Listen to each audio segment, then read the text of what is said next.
ညီညွတ်မှုတွေနဲ့ပြည့်နှက်ခဲ့တဲ့တော်တလင်းလာကိုကြော်ဖြတ်ပြီးနောက်မှာတော့ကိုင်ကိုင်ဟာတပြည်လုံးလင်းလက်တော်ပါနိမယ်တရင်ကျော်လာစီကိုရောက်ရှိလာခဲ့ပါတယ်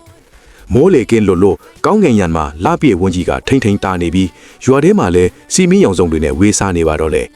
ကိုင်ကိုင်ဟာသူ့ရခတ်ညားတဲ့တိုက်ပုံအဖြူနဲ့ချိတ်လုံကြီးလေးကိုဝတ်ဆင်ပြီးအိမ်ရှိမှာစီမီခွက်ကလေးတွေကိုတခုချင်းစီလိုက်လံထွက်ညှိနေပါတယ်တရင်ကျော်ဆိုတာမြတ်စွာဘုရားရှင်ကိုပူဇော်တာတဲ့မကဟုလူကြီးမိဘတွေကိုလည်းကြောရတဲ့ပွဲတော်ပဲလို့သူ့ရဲ့အဖိုးကပြောပြခဲ့ပါတယ်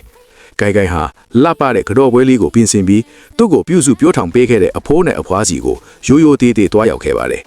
သူဟာလူကြီးသမားတွေရဲ့ရှေ့မှာဒူးထောက်လက်အုပ်ချပြီးကျေးဇူးတီးတတ်တဲ့စိတ်နဲ့ရိုးသေးစွာကြောလိုက်ပါတော့တယ်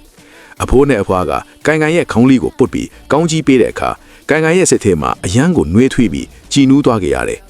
ရွာထဲမှာလေတငယ်ချင်းတွေနဲ့စော့ကစားရင်းတအူးအပေါ်တအူးမားယွင်းထရတာရှိရင်ခွတ်လွတ်ကြဟုပြောဆိုနေကြတဲ့အသံလေးတွေကတာရလွန်နေပါတယ်